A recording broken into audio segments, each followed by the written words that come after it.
Hello everyone, कशा आहात? मजेत आहात ना? सगळ्यांना श्री स्वामी समर्थ. तर बघा, आपण म्हणतो की मंगळवार आणि शुक्रवार हा देवीचा वार आपण मानत असतो. आपल्या कुलदेवतेची माता लक्ष्मीची सेवा आपण मंगळवारी शुक्रवारी करत असतो. ओटी भरायचं काम आपण मंगळवार शुक्रवार करत असतो. त्याचप्रमाणे एखादी स्त्री जर घरामध्ये मंगळवार शुक्रवार काही उपाय करत असेल लक्ष्मी प्राप्तीचे, घराचं सुख सौभाग्याचे, तर नक्कीच त्याचे चांगले परिणाम तिला मिळत असतात. त्या असेच काही उपाय आज मी तुमच्यासोबत शेअर करणार आहे. उपाय म्हणा, सेवा म्हणा, काही कामं म्हणा, जी आपल्याला मंगळवारी आणि शुक्रवारी करायचे आहेत.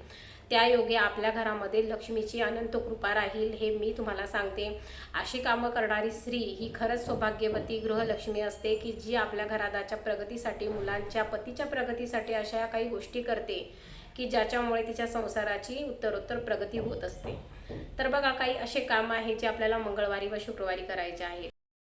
त्यात सगळ्यात आधी आपल्याला काय करायचं आहे, एका पाकिटामध्ये मंगळवारी व शुक्रवारी आपल्याकडे जर जे पैसे येतात, म्हणजे महिन्याचा पगार होतो किंवा आपल्याकडे काही पैसे असतील, कुठल्याही मार्गाने आपण कमवत असो, बिझनेस करत असू, त्याच्यातले आपल्याला जितके जमतील तितके पैसे एक पाकिट करायचं आहे आणि त्याच्यामध्ये देवीच्या नावाने काही पैसे जेव्हा पण पैसे येतात आपल्याकडे तेव्हा ते टाकायचे आहे. तुम्ही 10 रुपये टाका, 20 रुपये टाका, असं तुम्हाला 2-3 महिने, 5-6 महिने करायचं आहे. आणि तुम्हाला असं वाटायला लागलं की आता याच्यात खूप पैसे जमा झाले असतील, त्यावेळेस तुम्हाला ते काढायचे आहेत आणि एखाद्या मंदिरामध्ये, महालक्ष्मीचं मंदिर असो, देवीचं मंदिर असो, तिथे तुम्हाला देवीच्या नावाने दान द्यायचं आहे.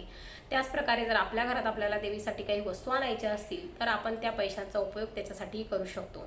तर या पद्धतीने आपल्या घरामध्ये नेहमी बरकत राहील आणि लक्ष्मी मातेची कृपा नेहमी आपल्यावर राहील.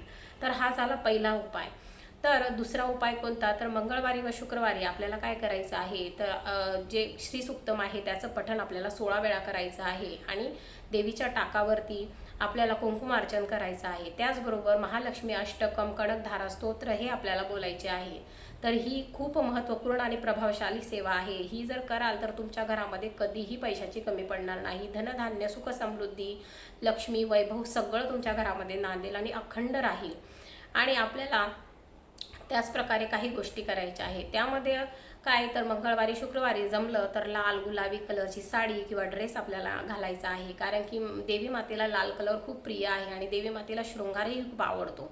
त्याच्यामुळे आपल्याला काय करायचं आहे, लाल कलरची नेल पेंट आणि त्याचबरोबर लाल कलरची साडी, ड्रेस अशा वस्तू आपल्याला मंगळवारी व शुक्रवारी वेअर करायच्या आहे.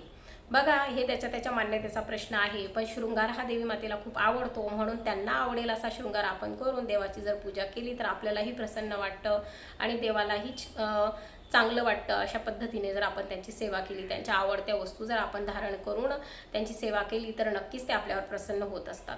त्याचबरोबर आपल्याला नेहमी लेडीजने पायामध्ये जोडवे आणि पैंजण हे घालणं मस्ट आहे, कारण ते आपल्या शरीरासाठीही चांगलं आहे. त्याच पद्धतीने आपला शृंगार त्याने पूर्ण होत असतो. म्हणून हे शृंगाराच्या सगळ्या वस्तू असतात ना, त्या सायंटिफिकलीही खूप महत्त्वाच्या आहे शरीरासाठी आणि अशाही पद्धतीने आध्यात्मिक कारणंही आहेत आणि शास्त्रीय कारणंही आहेत. तर त्याच्यामुळे तुम्ही ह्या गोष्टी जरूर घालत चला. त्याचबरोबर हातामध्ये बांगड्या असणं, हिरव्या बांगड्या असणं हेही खूप महत्त्वाचं आहे, कारण हिरवा कलर हा देवीला खूप आवडतो. हिरव्या बांगड्या ह्या देवीला खूप आवडतात. तर जेव्हा पण आपण हे सगळा शृंगार करतो तेव्हा आपल्यालाही एक आध्यात्मिक स्वरूप आल्यासारखं वाटतं, आपल्यालाही खूप प्रसन्न वाटतं. म्हणून ह्या सगळ्या गोष्टी आपल्याला मंगळवार व शुक्रवार करायच्या असतात. त्याच पद्धतीने आपल्याला मंगळवारी व शुक्रवारी आपल्याला जमलं तर देवीला जास्वंदाचं, गुलाबाचं, कमळाचं फूल अर्पित करायचं आहे, कारण देवी मातेला जास्वंदाचं, गुलाबाचं हे फूल खूप आवडतं. त्याच्यामुळे आपण जर देवीला त्यांची आवडती वस्तू जर दिली तर नक्कीच ते आपल्याला खूप सारे आशीर्वाद देत असते. त्याचबरोबर आपल्याला खाण्यामध्ये गोड बनवता आलं तर खीर नक्की बनवायची आहे शुक्रवारी व मंगळवारी. तुम्हाला जेव्हा जमेल तेव्हा करा. तुम्ही मंगळवारी करा फक्त किंवा शुक्रवारी करा फक्त, तरी खूप फायद्याचं आहे. तर खिरीचा नैवेद्य तुम्ही दर मंगळवारी व शुक्रवारी देवीला दाखवा. त्याच्याने सुद्धा देवी माता प्रसन्न होते आणि आपल्याला मनातल्या इच्छा ह्या लवकरात लवकर पूर्ण होत असतात.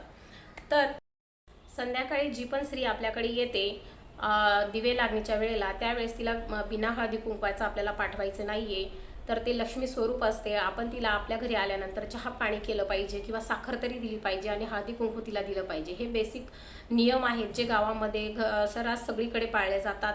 तर ही एक गोष्ट आहे ती आपल्याला पाळायची आहे. त्याचबरोबर आपल्याला संध्याकाळी लक्ष्मी येण्याच्या वेळेला म्हणजे 6:30 ते 7:30च्या दरम्यान बाहेर एक दिवा लावायचा आहे, तुळशी मातेजवळ एक दिवा लावायचा आहे. अशा पद्धतीने काही या गोष्टी आहेत ते आपल्याला करायच्या आहेत. त्याच पद्धतीने आपल्याला दर शुक्रवारी व मंगळवारी उंबरठ्याचं पूजन करायचं आहे. चंदन व हळदीचं मिक्स लेपन करायचं आणि ते लेपन आपल्याला उंबरठ्यावर लावायचं. उंबऱ्याची पूजा करायची, दारात रांगोळी असायला पाहिजे. आपल्या पोर्च असेल तर पोर्च पुसून घ्यायचा, अंगण असेल तर अंगण झाडून त्याचा सडा घाला. तर असं जे प्रसन्न वातावरण आहे ते लक्ष्मी मातेला खूप आवडतं. लक्ष्मी मातेला नीटनेटकं स्वच्छता ही खूप प्रिय आहे.